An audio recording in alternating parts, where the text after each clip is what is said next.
बोलो श्री प्राणनाथ प्यारे की जय।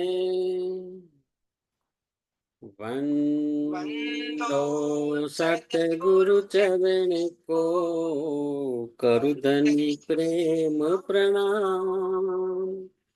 अशुभ हरण मंगल करण धनी देव चंद्र जी नाम। श्री प्राणनाथ निज मूलपति, श्री महराज सुनाम। तेज कुंवर श्यामा जुगल को, पल पल करू प्रणाम। धनी जी मारा पल पल करू प्रणाम। बोलो श्री प्राणनाथ प्यारे की जय। चर्चा प्रारंभ होत है, सुनो साथ चित दई। भजो राज श्यामा श्री प्राणनाथ, सखी जीवनी अमारो ए। श्री महामत कहे साथ जी, भया चर्चा का वखत। अब तुम सुनियो चित दे, लाल आगे आए बैठे इन तखत। लाल आगे आए बैठे इन तखत। बोलो श्री प्राणनाथ प्यारे की जय। पूर्ण ब्रह्म सच्चिदानंद स्वरूप धाम धनिष्य अक्षरातीत परमात्मानी અસીમ કૃપાથી સદગુરુ મહારાજના અપાર આશીર્વાદથી આપણે શ્રી વિતક સાહેબની ચર્ચા કરી રહ્યા છીએ। તેમાં અત્યારે સ્વામી શ્રી પ્રાણનાથજી અને એમની સાથે સુંદર સાથનો સમુદાય હરિદ્વારમાં પધાર્યા છે। હરિદ્વારના કુંભ મેળામાં પધાર્યા છે અને ત્યાં પ્રત્યેક સંપ્રદાય, પ્રત્યેક મઠ, પ્રત્યેક મત મતાંતરના આચાર્યો સાથે શાસ્ત્રાર્થ થઈ રહ્યો છે। એમાં શ્રીજીએ કહ્યું કે હું મારો પરિચય તો આપીશ, એ પહેલા આપ સૌ વારાફરતી તમારો પરિચય આપો। એમાં અગાઉ આપણે જોઈ ગયા કે શ્રીજી આગળ 4 સંપ્રદાય એટલે પ્રથમ રામાનુજ સંપ્રદાયના આચાર્ય આવ્યા, એમણે પોતાની રજૂઆત કરી। ત્યારબાદ નિંબાચાર્ય, જેને નિમાનુજ સંપ્રદાય પણ કહેવામાં આવે, એના આચાર્ય આવ્યા, એમણે પોતાની રજૂઆત કરી। ત્યારબાદ વિષ્ણુ શ્યામ સંપ્રદાયના આચાર્ય આવ્યા, એમણે પણ પોતાની રજૂઆત કરી।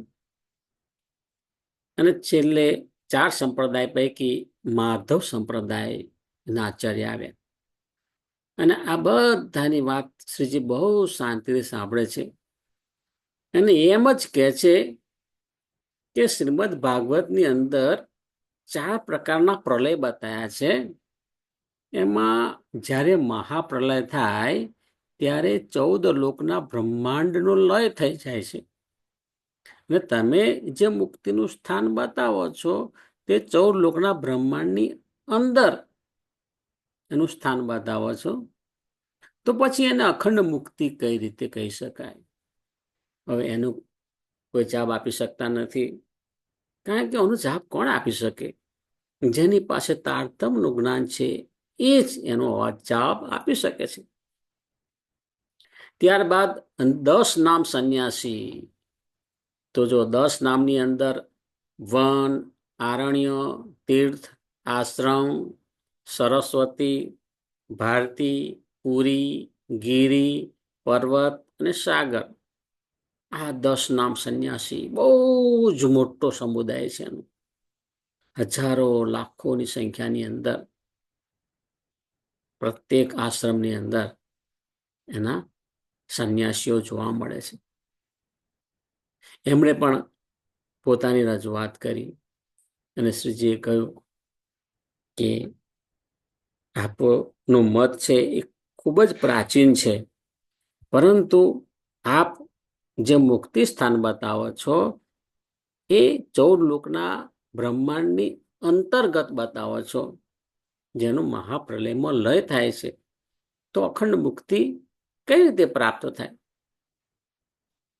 ત્યાર પછી ષટ દર્શન વાળા, એટલે 6 શાસ્ત્ર 6 દર્શન વાળા આવે છે. એમાં પ્રથમ આયા નૈયાયિક દર્શન, એમણે પોતાની રજૂઆત કરી. પતંજલિ ઋષિ દ્વારા યોગ દર્શન, એમણે પોતાની રજૂઆત કરી. અને ત્રીજા ક્રમાંકની અંદર કપિલ ઋષિ દ્વારા સાંખ્ય દર્શન. તો એ બધાએ પોતાની રજૂઆત કરી અને શ્રીજીએ તેમનો પ્રત્યુત્તર પણ આપ્યો અને એમાં કહ્યું કે તમે જે રીતે રજૂઆત કરો છો એમાં એક બાજુ એમ કહો છો કે પુરુષ અને પ્રકૃતિ બંનેનો સમન્વય થાય ત્યારે આ સૃષ્ટિનું સર્જન થાય છે, અને જ્યારે એ જુદા પડે ત્યારે એનો નાશ થાય છે. તો શ્રીજી કહે છે પુરુષ એટલે આદિનારાયણ જે પ્રથમ પુરુષ ઉત્પન્ન થયા, અને પ્રકૃતિ એટલે કે એમની ઈચ્છા ઉત્પન્ન થઈ એકોયામ બહુશ્યામી, અને એ ઈચ્છા શક્તિથી જ આ 14 લોકના બ્રહ્માંડનું નિર્માણ થાય છે. તો જેનું નિર્માણ થાય એનું લય પણ થાય છે. હવે આ જે ક્ષર પુરુષ છે, આદિ પુરુષ જેને કહેવામાં આવે છે, એની ઉત્પત્તિ તો અક્ષર બ્રહ્મના મન સ્વરૂપ અવ્યાકૃત બ્રહ્મ દ્વારા થાય છે, અને એનો પણ મહાપ્રલયની અંદર લય થઈ જતો હોય છે. તો પછી એને અખંડ કઈ રીતે કહી શકાય? અને બીજી વાત એ પણ કહી કે તમે પરમાત્માને નિરાકાર કહો છો. આદિનારાયણ જે છે પ્રથમ ક્ષર પુરુષ છે એને નિરાકાર કહો છો.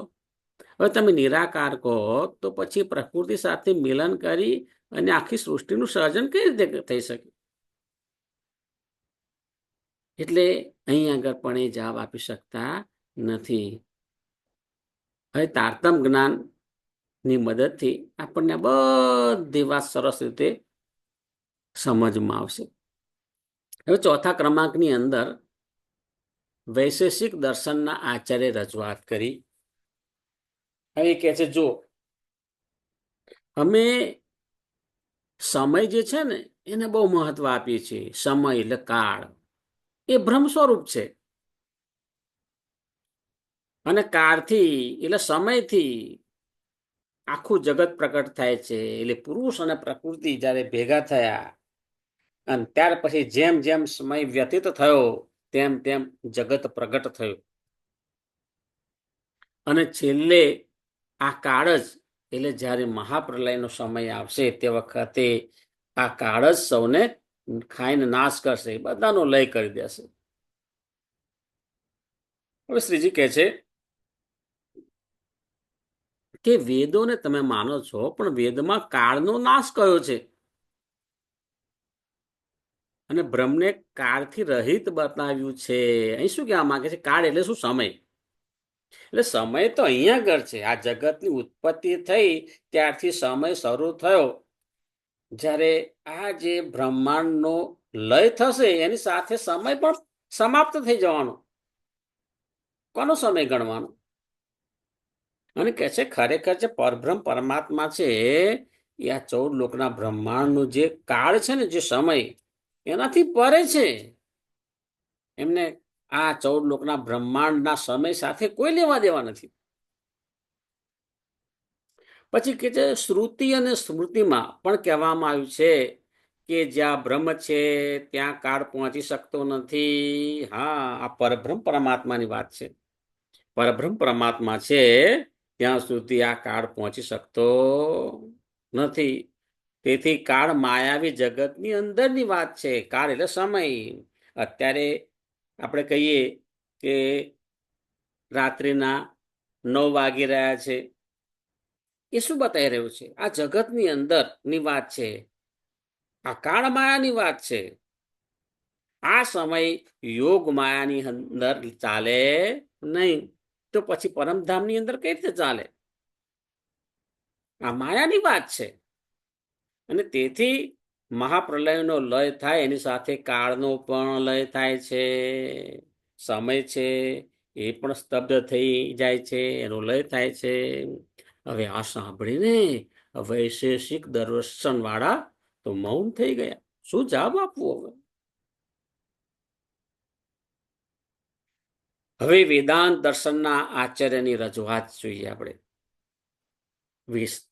5મા ક્રમાંકની અંદર વેદાંત દર્શન એ કે છે, અમે પરમાત્માને નિર્ગુણ નિરાકાર માનીએ છીએ કે પરમાત્મા કોઈ ગુણ નથી,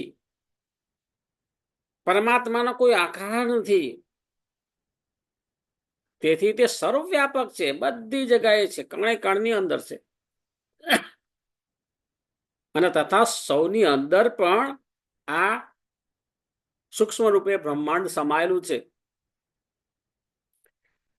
આખું બ્રહ્માંડ જ બ્રહ્મનું ઘર છે. આ 14 લોકનું બ્રહ્માંડ છે એ પરમાત્માનું ઘર છે. જ્યાં માયા છે ત્યાં બ્રહ્મ છે, જ્યાં બ્રહ્મ છે ત્યાં માયા છે. માયા પણ અનાદિ છે. વેદાંત દર્શનનું નિચોડ કેવો કાઢ્યો! ખરેખર વેદ તો કહે છે કે પરબ્રહ્મ પરમાત્મા અને માયા એ બંને વસ્તુ અલગ છે, બંને સાથે હોઈ શકે નહીં. અહીં શ્રીજી જવાબ આપે છે. એક તો તમે કહો છો પરમાત્મા વિશે, હકીકતની અંદર પરમાત્મા સાકાર પણ નથી, નિરાકાર પણ નથી. તમે પરમાત્માને નિરાકાર ગયા. નિરાકાર એટલે શું? એનો આકાર નથી. આપણું 5 તત્વોનું શરીર છે એટલે આપણે કહીએ કે ભાઈ મારો આકાર આવો છે, પણ પરમાત્મા કે 5 તત્વના નથી, એટલે તમે એને નિરાકાર કહો છો. પણ હકીકત એ છે પરમાત્મા નિરાકાર પણ નથી પણ અને સાકાર પણ નથી. બોલો, કઈક અલગ બાબત કહી કે છે પરમાત્મા તો દિવ્ય સાકાર સ્વરૂપ ધરાવે છે. વાહ વાહ વાહ! પરમાત્માનું સ્વરૂપ તો છે પણ દિવ્ય સ્વરૂપ છે. જેમણે સાકાર સૃષ્ટિની રચના કરી તે પરમાત્મા નિરાકાર કઈ રીતે હોઈ શકે? બહુ સમજવા જેવી બાબત છે. પરમાત્માનું દિવ્ય સાકાર સ્વરૂપ છે, એમનું પરમધામ છે. એ દિવ્ય સાકાર સ્વરૂપ છે એટલે જ એમના થકી આ સાકાર 14 લોકના બ્રહ્માંડનું નિર્માણ થઈ રહ્યું છે. એ નિરાકાર હોય પછી આ બ્રહ્માંડનું નિર્માણ કેવી રીતે થાય? એક મુદ્દો બહુ સમજવા જેવો છે. આપ બ્રહ્મને સર્વવ્યાપક કહો છો. બ્રહ્મ બધે વ્યાપક છે. આ સંસારની અંદર બધી જ જગ્યાએ પરબ્રહ્મ પરમાત્મા વ્યાપક છે, દરેકની અંદર છે.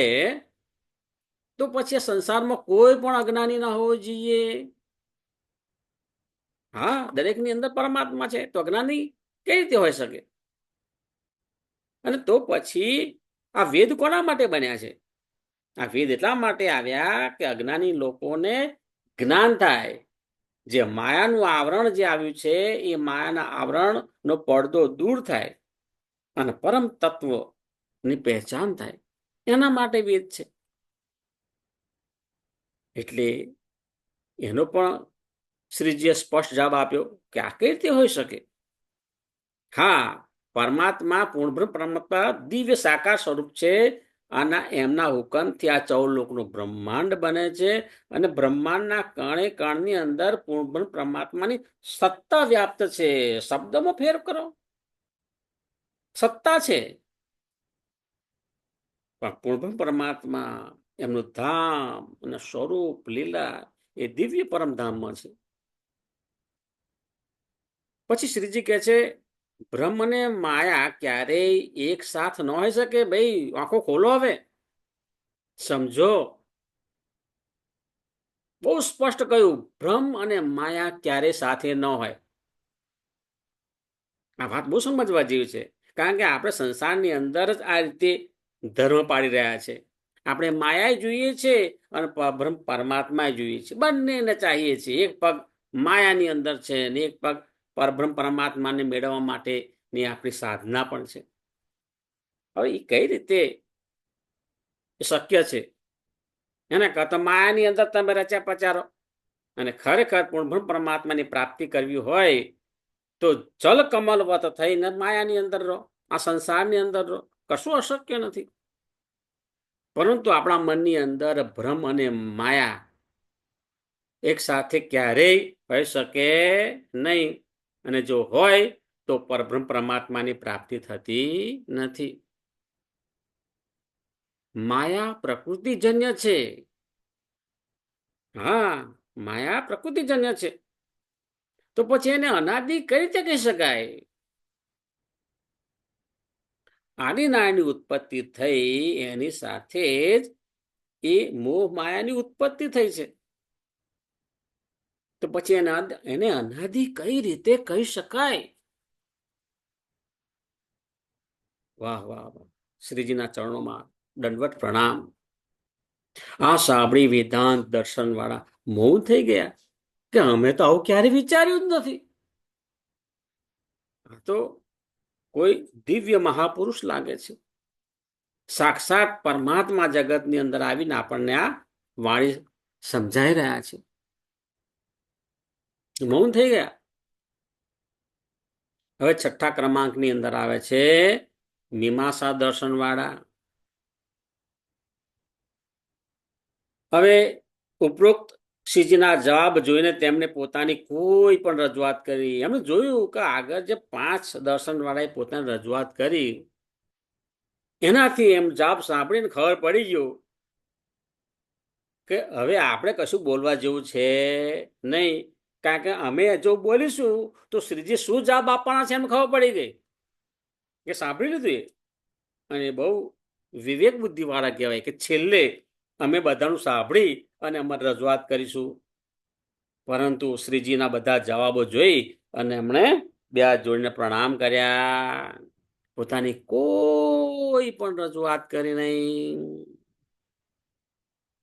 હવે જોયું અહીં આગળ કે જેટલા મતવાળા હતા, જેટલા સંપ્રદાયના આચાર્યો હતા, જેટલા સંન્યાસીના મઠના આચાર્યો હતા, એ બધા ભેગા મળ્યા. એ ભેગા મળી પહેલાથી ભેગા મળે છે, એકબીજાને જોડે વાતચીત કરે છે કે ખરેખર આ જે મહાપુરુષ છે, આ મહાત્માજી છે, જેમને સ્વામી શ્રી પ્રાણનાથજી કહે છે, એ કોઈ સાધારણ નથી. પરંતુ હવે આપણે બધું આપણું કહ્યું તો સ્વામીજીને આપણે વિનંતી કરીએ, આપ આપણા સંપ્રદાય વિશે અમને સમજાવો. એટલે બધા ભેગા મળે છે, શ્રીજીને પ્રાર્થના કરે છે, સ્વામીજી આપની આજ્ઞાથી અમે બધાએ પોતપોતાના મતની વ્યાખ્યા આપી, આપને સમજાઈ, અમારા સંપ્રદાય વિશે અમે જે કંઈ જાણતા હતા બધું આપને કહ્યું. હવે કૃપા કરીને આપ આપની પહેચાન કરાવો. આપનું સંપ્રદાય છે એના વિશે સંપૂર્ણ માહિતી અમને આપો. શ્રીજી કહે, હા, તમને સંપૂર્ણ અમારો સંપ્રદાય છે નિજાનંદ સંપ્રદાય, જે જગતની અંદર શ્રી કૃષ્ણ પ્રણામી ધર્મ તરીકે પ્રખ્યાત છે, એના વિશે સમજાવું છું. પરંતુ કૃપા કરીને આપના મનમાંથી વિરોધ ભાવ હટાવી અને સાંભળજો. તમે તમારા મનની અંદર તમારી જૂની વાતો પકડીને બેસો ને તો મારી વાત ક્યારેય સમજાશે નહીં. તમારા મનની અંદર અગાઉ જે કઈ માન્યતાઓ છે એને થોડા સમય માટે બાજુમાં મૂકી દો અને મારી વાત ગળે ના ઉતરે તો તમારી જે માન્યતા છે એ માન્યતાને તમે એ પ્રમાણે ચાલજો. પણ મારી વાત સાંભળો એ દરમિયાન તમારા મનની અંદર બિલકુલ ખાલી હોવું જોઈએ. બિલકુલ મન ખાલી કરો અને એકાગ્ર ચિત્તથી મારી વાત સાંભળજો. જો પૂર્ણ પરમાત્માની આવેશ શક્તિ છે સ્વામીજી પ્રાણનાથજીની અંદર, અને એ આટલી નમ્રતાથી આ શ્રદ્ધાળુઓ છે અને એમના આચાર્યો છે એમને કહી રહ્યા છે.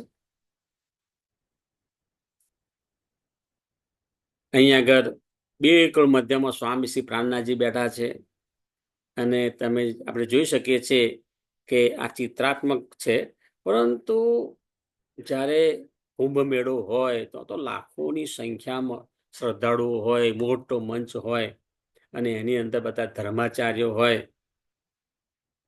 એ પણ આપણે ચિત્ર મનની અંદર ઊભું કરવાનું છે. અને એમાં જ્યારે શ્રીજીને નિજાનંદ સંપ્રદાયનો પરિચય આપવાનો છે ત્યારે બધા એમને ખૂબ જ આદરથી મધ્યમાં અને ઊંચા આસને બેસાડે છે. કારણ કે બધાને જવાબ આપી ચૂક્યા છે, એમના સવાલનો જવાબ કોઈ આપી શક્યો નથી. એટલે દરેકને શ્રદ્ધા છે કે આ દિવ્ય પુરુષ છે, એમની પાસેથી આપણે જ્ઞાન મેળવવાનું છે.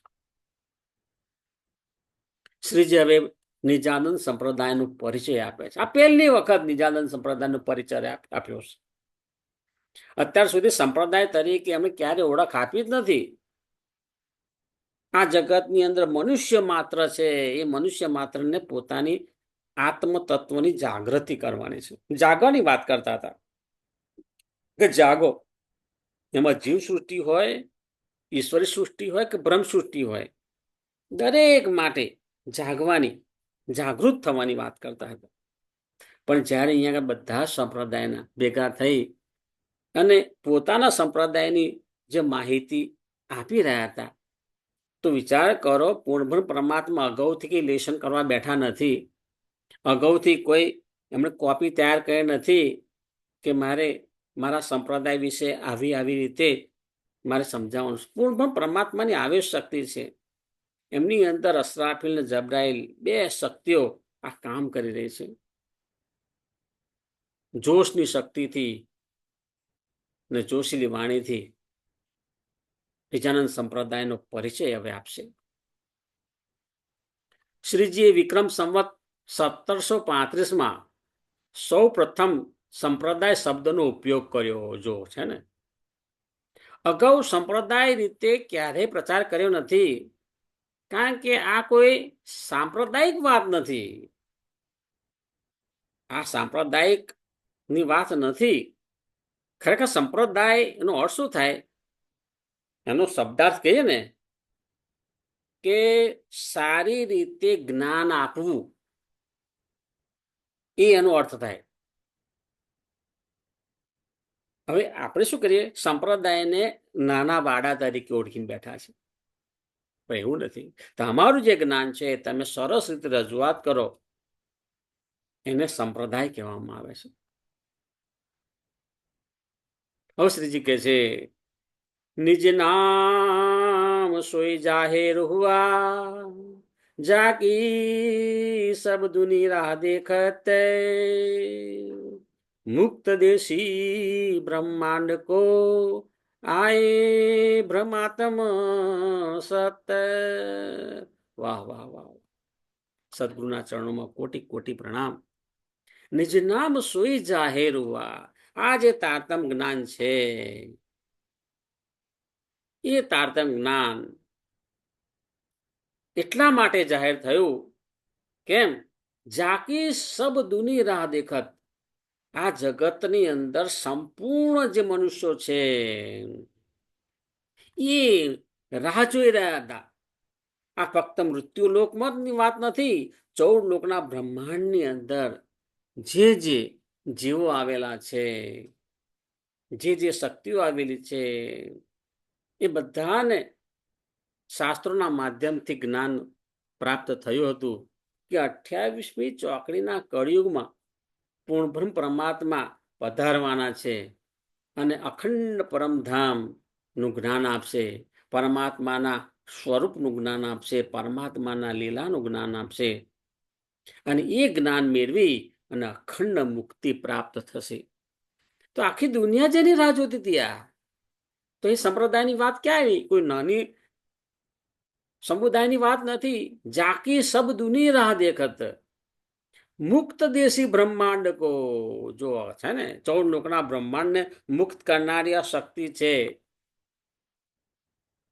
આય બ્રહ્મ આત્મ સત્ય, એ પણ પરમાત્માની જે આવેશ શક્તિ આ જગતની અંદર આવી અને આ જ્ઞાન, જેને તારતમ જ્ઞાન કહેવામાં આવે છે, એ તારતમ જ્ઞાન આ જગતની અંદર આપણને મળ્યું છે અને આપણને તો મુક્ત કરશે.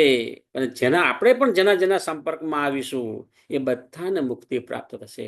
આ જ્ઞાન જેના સંપર્કમાં આવશે બધાને અખંડ મુક્તિ પ્રાપ્ત કરશે. હવે જ્યારે અન્ય સંપ્રદાય વાળા ભેગા થઈને સાંપ્રદાયિક રીતે પરિચય માગે છે, હવે તમારો સાંપ્રદાયિક રીતે પરિચય આપો, એટલે શ્રીજી નિજાનંદ સંપ્રદાય કે નિજાનંદ સિદ્ધાંત તરીકે ઓળખાવે છે. હવે એમણે નિજાનંદ સંપ્રદાય એ રીતે ઓળખ આપી. જો અહીં કહ્યું છે ને સાંપ્રદાયિક એટલે એનો શબ્દાર્થ કર્યો છે. સમ એટલે સમાનતાથી, પ્ર એટલે સારી રીતે, દાયિક એટલે આપવું, સમાનતાથી ઊંચ નીચના ભેદભાવ વગર બધાને સંપૂર્ણ માનવ સમાજ જે છે એને સારી રીતે જ્ઞાન આપવું, એને કહેવાય સાંપ્રદાયિક. એટલે શ્રીજી કહે છે આપણો સંપ્રદાય કયો? નિજાનંદ સંપ્રદાય.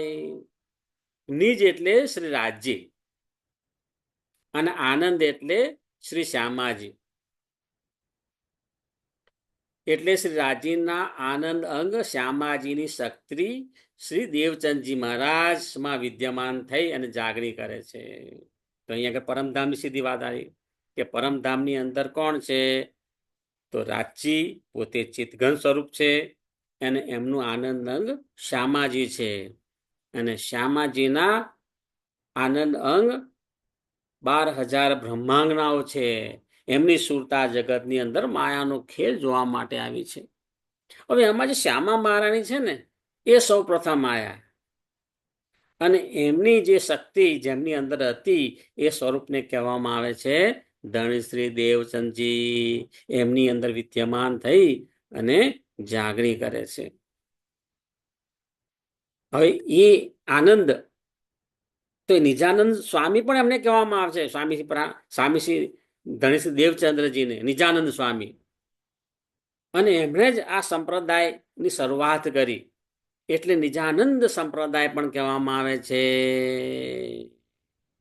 તો જો આપણો સંપ્રદાય આનંદ સાથે સંકળાયેલો છે સુંદરસાજી, એટલે આ સંપ્રદાયનો આપણે ધારણ કરીએ, તારતમ લઈએ ને, ત્યાર પછી દુઃખ તો તમારે ગૌ દૂર જતું રહે.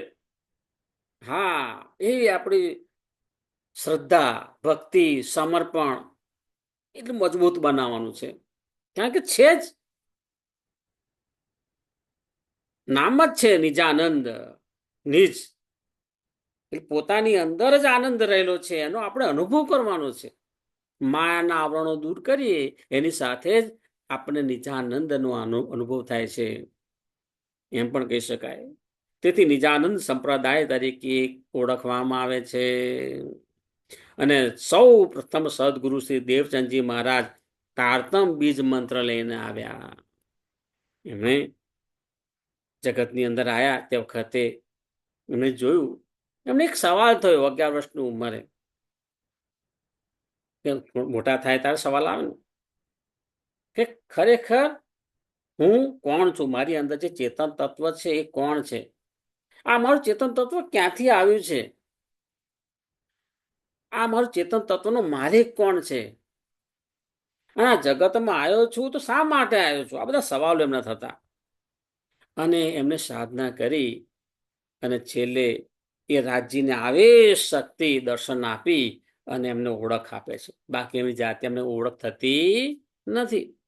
અને જે ઓળખ આપે છે, જે વાર્તાલાપ થાય છે, એ વાર્તાલાપ રાજ્યની આયુષ શક્તિ અને ધનશ્રી દેવચંદ્રની અંદર રહેલ શ્યામા મહારાણીની શક્તિ, એમનો જે વાર્તાલાપ છે એ આપણે તારતમ બીજ મંત્ર તરીકે લઈએ છીએ. અને એનો વિસ્તાર એટલે 18,758 ચોપાઈનો જે આપણો ગ્રંથ છે, જેને સ્વરૂપ સાહેબ કહેવામાં આવે છે, જેને તારતમ સાગર કહેવામાં આવે છે, જેને શ્રીમુખવાણી કહેવામાં આવે છે, જેને કુલજમ સ્વરૂપ કહેવામાં આવે છે, એનું કેટલું મહત્વ છે. એટલે એમ કહી શકાય કે દેવચંદજી મહારાજની અંદર જે કઈ શક્તિ હતી એ તમામ શક્તિ એમના અંતર ધ્યાન પછી શ્રી મહારાજના તનની અંદર દાખલ થાય છે. અને એ શક્તિ પછી એમની અંદર આ બધું કાર્ય કરે છે જાગણીનું. એટલે શ્રી મહારાજને આપણે પછી મહામતી સ્વામી શ્રી પ્રાણનાથજી તરીકે ઓળખીએ છીએ. બોલો શ્રી પ્રાણનાથ પ્યારે કી જય. સદગુરુ મહારાજ કી જય. કૃષ્ણ કનૈયા લાલ કી જય. પ્રણામ સુંદર સાજી. સુંદર સાજીના ચરણોમાં મારા કોટાન કોટી પ્રણામે.